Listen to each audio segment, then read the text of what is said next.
Halo, selamat datang. Salam kemanusiaan. Teman-teman yang dirahmati oleh Tuhan Yang Maha Kuasa, orang-orang muda yang diberkahi dalam setiap tindakannya. Kenapa saya sebut orang-orang muda? Karena orang-orang muda itu harusnya mengambil peran paling penting di dalam percaturan politik. Kenapa demikian? Karena 5-10 tahun itu mereka menjadi bagian daripada sebuah sistem. Tapi bukan itu yang ingin kita bicarakan. Jangan sampai orang-orang muda yang terlibat dengan politik praktis jadinya. Ya sudah, kemarin itu kan saya membacakan visi dan misi daripada pasangan 02 calon Bupati Kabupaten Kaimana. Maka kali ini saya akan membacakan visi dan misi daripada calon nomor urut 1 calon Bupati Kabupaten Kaimana dengan nomor urut 1. Berita ini atau kabar ini diberitakan oleh Kabar Triton. Kabar Triton merupakan salah satu media lokal di Kabupaten Kaimana yang sangat baik untuk mengikuti beberapa informasinya. Dan sangat cepat menurut saya. Kabar ini sudah di-post sekitar 3 hari yang lalu dan sudah di-view sekitar 300-an orang itu. Ini visi dan misi dengan judul beberkan visi misi terkabul optimis raih kemenangan. Kaimana, kabar Triton. Di depan pekerja pers Kabupaten Kaimana, calon Bupati Kabupaten Kaimana, Freddy T. menyampaikan visi dan misinya.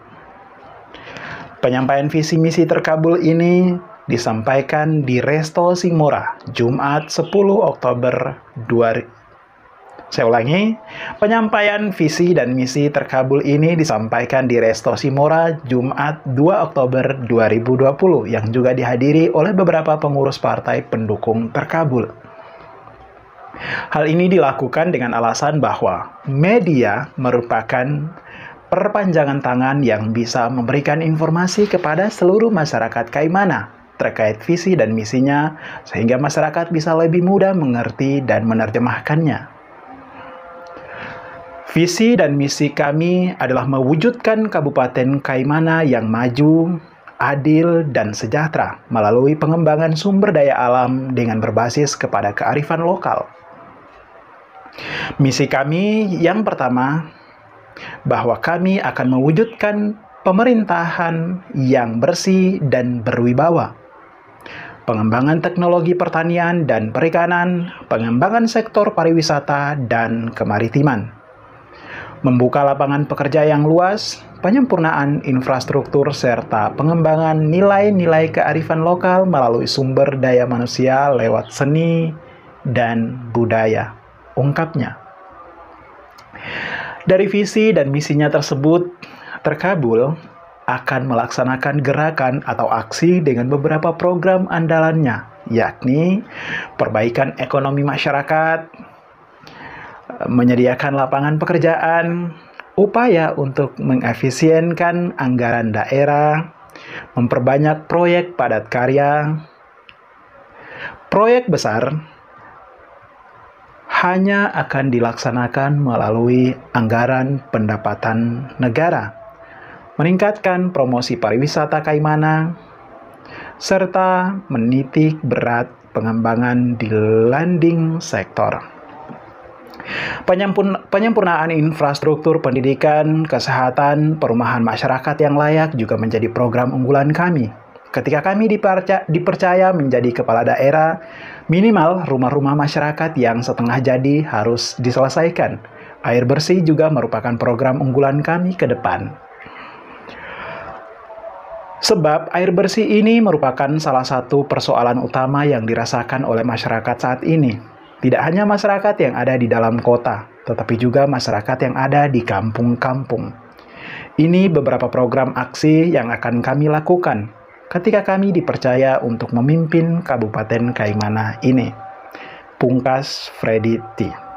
Menutup berita itu.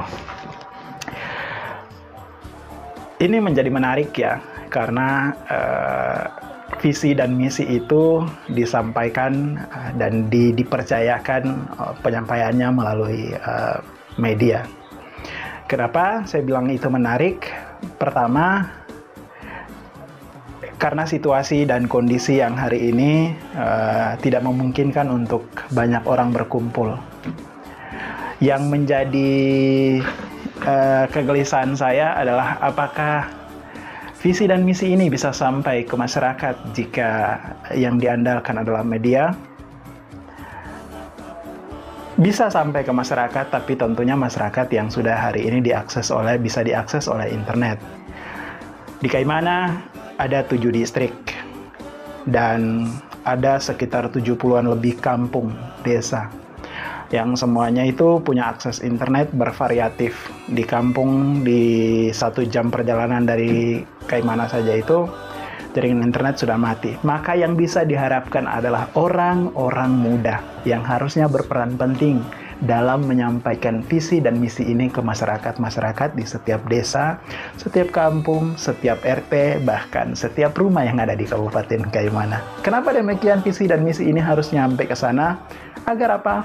Agar orang bisa dengan sendirinya menafsirkan apa yang menjadi cita-cita daripada seorang pemimpin untuk memimpin Kabupaten Kaimana nantinya. Maka orang-orang muda itu harusnya dan harapan saya sih sebenarnya itu tidak harus terlibat politik praktis. Mereka bisa membentuk gerbongnya sendiri untuk mengawali politik di daerah. Tidak harus membawa kepentingan siapa-siapa di sana untuk mengurus itu. Kenapa demikian? Karena hanya orang muda yang masih punya kesempatan berulang-ulang kali dalam melakukan hal-hal luar biasa itu. Dan kepercayaan itu harusnya ada pada orang-orang muda. Untuk menafsirkan, untuk memaknai, untuk mengukur antar visi dan misi, seperti visi dan misi yang sudah saya bacakan sebelumnya. Teman-teman bisa lihat di sana tentang visi dan misi daripada paslon nomor urut 2 yang sudah saya bacakan. Saya punya pengalaman tentang hal-hal kayak beginian, melihat elektabilitas daripada setiap paslon. Saya seringkali mengikuti beberapa lembaga survei untuk melihat elektabilitas daripada orang-orang yang mau naik ke puncak kepemimpinan di dalam perpolitikan, baik itu nasional, daerah, maupun kabupaten. Daerah itu misalnya provinsi pun pernah, negara, selevel negara pun pernah mengikuti survei-survei yang mau melihat elektabilitas daripada setiap paslon yang mau menaik itu. Dan survei yang datang ke masyarakat itu, saya percaya bahwa survei itu real dilakukan, dan dari situ para paslon itu bisa tahu sampai sejauh mana kebutuhan-kebutuhan masyarakat itu, agar kebutuhan-kebutuhan itulah yang nanti bisa disediakan oleh orang-orang yang mau memimpin komunitas daripada masyarakat tertentu itu. Sampai di situ mudah-mudahan orang muda bisa terlibat dengan politik ini, tapi tentunya bukan politik praktis, tapi politik yang cerdas. Karena seperti apa yang saya bilang di podcast atau di video sebelumnya, bahwa kalau bisa membangkitkan, kenapa harus menjatuhkan. Sampai di situ, thank you for listening and thank you for watching. See you next time again. Salam kemanusiaan.